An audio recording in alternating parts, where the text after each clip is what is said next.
Breaking news tonight, Pfizer just announcing it's developing a booster shot to target the highly transmissible Delta variant. The drug maker saying a third shot within 12 months could dramatically boost immunity against the variant. The dominant strain in the U.S. fueling an 11% jump in cases in just a week. President Biden defending the U.S. withdrawal from Afghanistan and moving up the timeline to August 31st, days earlier than expected. What he said when asked, is a Taliban takeover of the country inevitable? Our Richard Engel in Kabul. The death toll rising in the Surfside collapse. What we've learned about a repealed Florida law. Could it have prevented the disaster? Deadly tropical storm Elsa drenching the East Coast. Warnings for nearly 1,000 miles. The new track. The Tokyo Olympics banning fans days before the games begin. A state of emergency declared as COVID cases rise. New video of assassins outside the home of Haiti's president. And tonight, a U.S. citizen is among the suspects. The dramatic body cam, a 6-year-old girl rescued from an alleged kidnapper's car. The hero officers speaking to us. This is NBC Nightly News with Lester Holt. Good evening. I'm Peter Alexander in for Lester. Tonight, what could be major news in the fight against COVID. Pfizer now says a booster shot of its current vaccine strongly extends protection against the virus. They're also developing a booster intended to target the rapidly spreading Delta variant, now the dominant strain here in the U.S. Pfizer reports the third dose would likely be needed between 6 months and a year after you're fully vaccinated, with the FDA still to weigh in. Miguel Almaguer has the breaking details. Tonight, Pfizer says a booster shot, a third dose of its current vaccine, could offer Americans 5 to 10 times more protection against COVID. Given 6 months after the second dose, Pfizer believes those inoculated would be highly protected against the Delta variant, which is now exploding across the U.S. The company expects to deliver new data to the FDA within weeks and is also working to develop a Delta-specific version of its vaccine. It comes as new COVID cases and hospitalizations both climb at a dangerous pace. Some hospitals are now in the middle of their most dire days. The competition for beds is higher now than it was during the peak last year. Perhaps the nation's new epicenter, the Delta variant, is now fueling over 90% of cases in parts of Missouri. With a federal surge response team on the ground, 93% of COVID patients in one ICU are on ventilators. We're seeing some younger population become very ill. We see patients becoming more ill quicker than we did before. I'm so glad that's over. Though vaccines are effective against Delta, the unvaccinated are fueling the spike. With a third of adult Americans not yet inoculated, researchers at Georgetown say these 5 under-vaccinated clusters of the country could become a breeding ground for new variants, putting the rest of the nation at risk. As Pfizer and Moderna both get closer to a booster shot, it's important to note that the FDA will have the final say on if one is actually needed. Pfizer also says they expect to release more data soon that shows a decline in vaccine efficacy 6 months after the second dose. Peter? Miguel Almaguer with those breaking details. Miguel, thank you. Now to America's withdrawal from Afghanistan. President Biden today moving up his timeline to pull troops out. He's also defending his decision amid intensifying pressure because as the U.S. leaves, the Taliban is rapidly making gains. Kelly O'Donnell is at the White House. Today, answering criticism and questions, the president defended his decision to end the war in Afghanistan August 31st. I judge that it was not in the national interest of the United States of America to continue fighting this war indefinitely. Long before he became commander-in-chief, Mr. Biden, who made multiple visits to Afghanistan, was himself a vocal critic of keeping U.S. forces there indefinitely. Achievable goals, he said, happened long ago. To get the terrorists to attack us on 9/11 and deliver justice to Osama bin Laden. But dangers remain real and expanding. After the drawdown was announced in April, Taliban fighters rapidly gained ground against Afghan forces. Some Republicans say removing American forces will embolden groups like ISIS and al-Qaeda. President Biden has turned his back on the Afghans, pulled out all support And I think we're going to see a return of terrorist attacks, either inspired or otherwise, here in the United States. The president flatly rejected the U.S. would bear responsibility for bloodshed among Afghan civilians. No, no, no. It's up to the people of Afghanistan to decide on what government they want. This direct message to critics. Let me ask those who want us to stay. How many thousands more Americans' daughters and sons are you willing to risk? After sacrifices made by a generation of American warriors, the president said he is satisfied the job is done. Kelly O'Donnell, NBC News, the White House. I'm Richard Engel in Kabul, where American troops are leaving Afghanistan, threatened by a Taliban takeover and civil war. President Biden tonight insisting the Afghan government and military have sufficient force to maintain stability. Is a Taliban takeover of Afghanistan now inevitable? No, it is not. Because you have the Afghan troops have 300,000 well equipped as any army in the world. But Afghan soldiers and police have been surrendering to the Taliban in droves, often without fighting, handing over their weapons. To hold on, the Afghan government is relying on its elite special forces, the Commandos. NBC News joined them this week for a mission. The Commandos are motivated and effective, but a small force, only about 30,000. The president also delivering this message to the thousands of Afghans who worked as interpreters and contractors for U.S. troops. The Taliban considers them traitors. There is a home for you in the United States. But when? Translators tell us they're worried the country is collapsing around them. And President Biden was asked about the fate of Afghan women. They are very concerned with good reason. We visited a modeling agency in Kabul this week, now operating in secret. If you went back to your village, which has been taken over by the Taliban, right now, dressed like this, what would happen to you? We will die. Die? Yes. The Taliban and other extremist groups in Afghanistan oppose women doing anything beyond motherhood.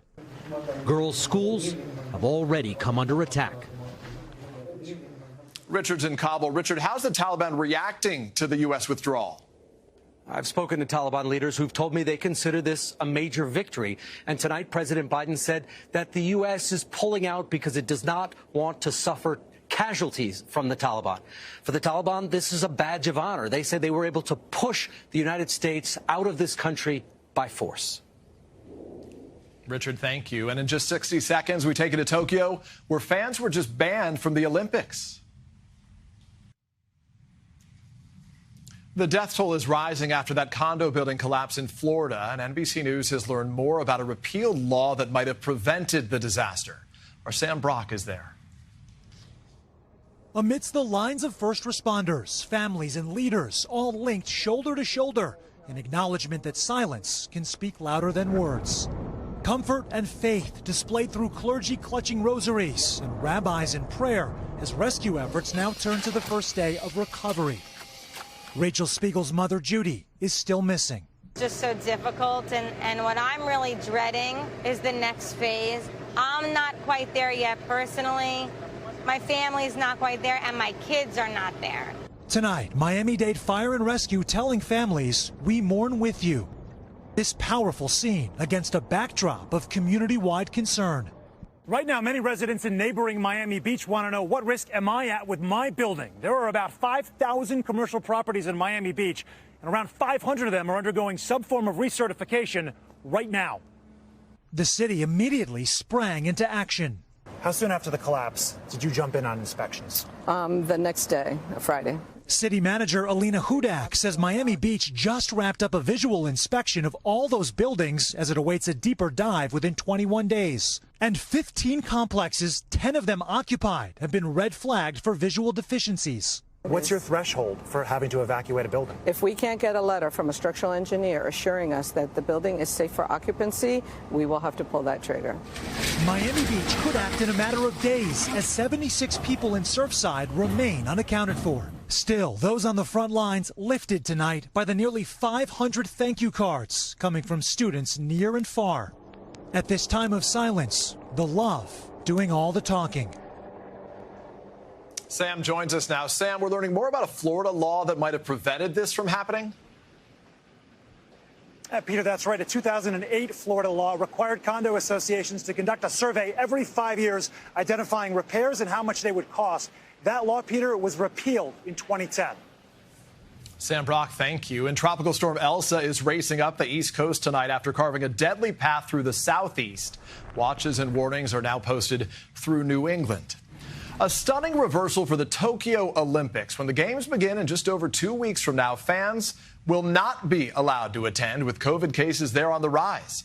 Our Tom Yamas is in Tokyo.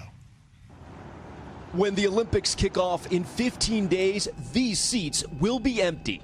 No claps, no cheers, no fans at all. Tonight, organizers pulling back on plans announced just 2 weeks ago to allow some local spectators. The ban on fans coming just hours after Japan's prime minister announced a new state of emergency in Tokyo, which begins Monday and will run through the entire Olympics.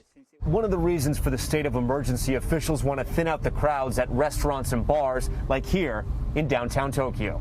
Officials are urging those businesses not to serve alcohol. They want people to watch at home.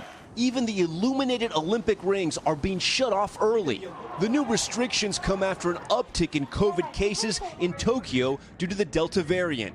And while transmission here is still relatively low compared to other hotspots, the vaccine rollout has lagged. What is Japan so afraid of? The vast majority of the Japanese remain unvaccinated, and they're afraid of the Olympics, kickstarting another surge. 70,000 people from around the world are expected here for the Olympics, including IOC President Thomas Bach, who just arrived and is now in quarantine.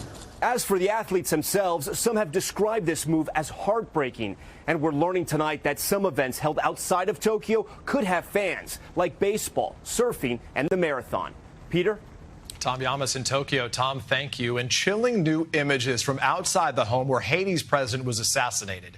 Gabe Gutierrez has more on the arrests, including one American.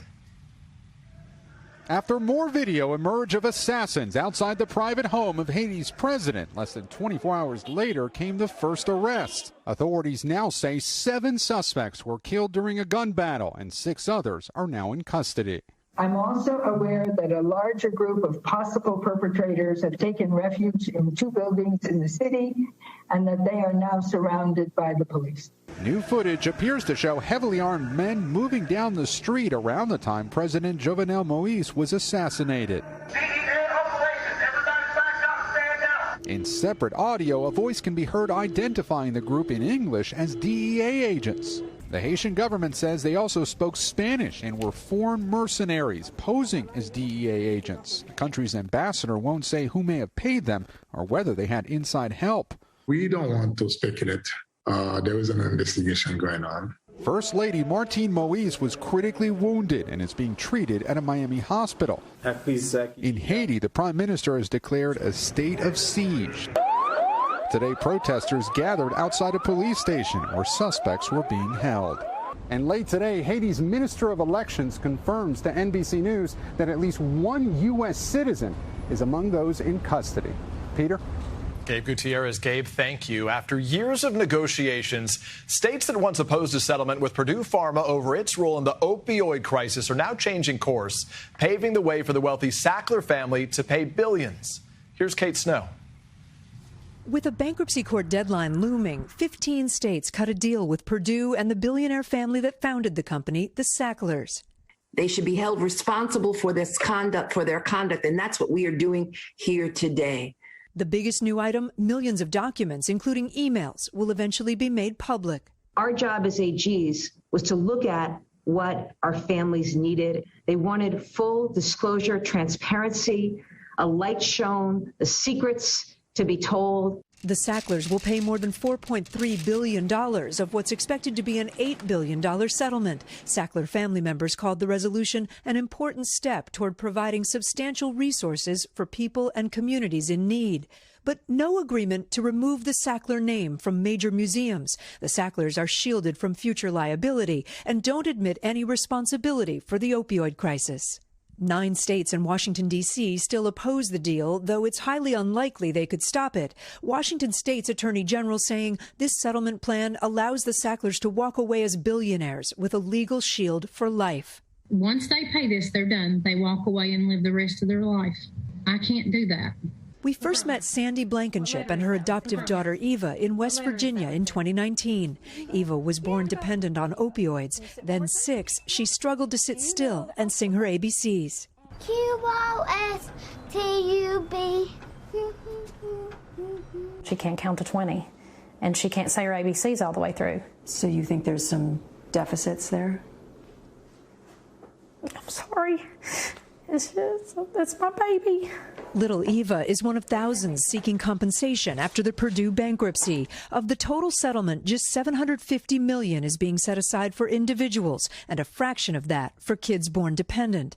Eva can sing all the way to Z now. W, X, Y, and Z. But she still has behavioral issues and learning delays. Lawyers expect kids like her to end up with about $8,000 to $12,000. That's before attorney fees. The money that they're talking about, is that going to be enough for what Eva will need in her life? I don't think that any amount can compensate for the lifelong therapy that she is going to require. She worries even a settlement worth billions on paper is not enough to fix the lives destroyed by opioids. Kate Snow, NBC News. Now to our series Priced Out and the skyrocketing cost of home and apartment rentals and how you can still save. Here's Stephanie Rule. For renters, there's been no relief from the summer's hot housing market. It's been a calamity. Chris Mamula moved his family from a Pittsburgh rental to his parents' home in Maryland to wait out the recent price hikes. It's been an excruciating process. As a 35-year-old adult, it is not fun to move back in with your parents. In May, rents nationally made the biggest monthly jump since 2015. Median rent is up 5.5% year over year and 7.5% since May of 2019. Markets like Phoenix, Arizona and Boise, Idaho have seen double-digit price increases over the past 2 years. Even cities like New York, Boston and San Francisco, where rents are still lower than pre-pandemic levels, are now seeing price jumps.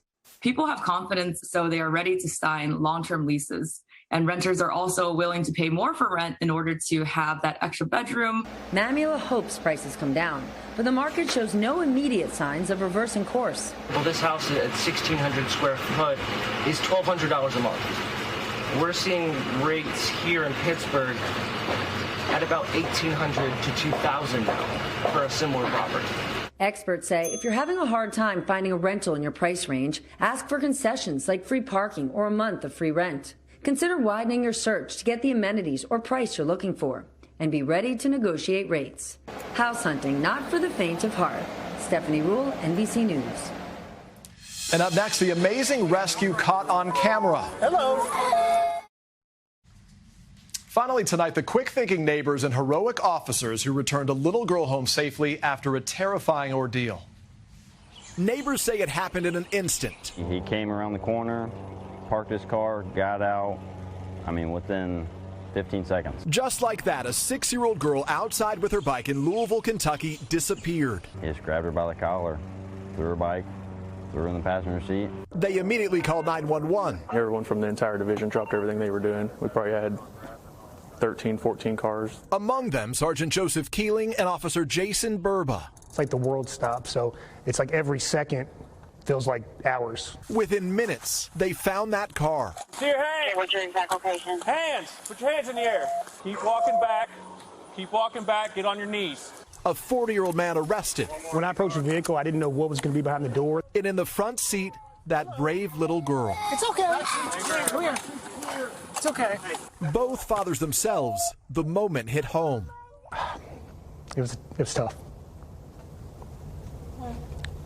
You have kids.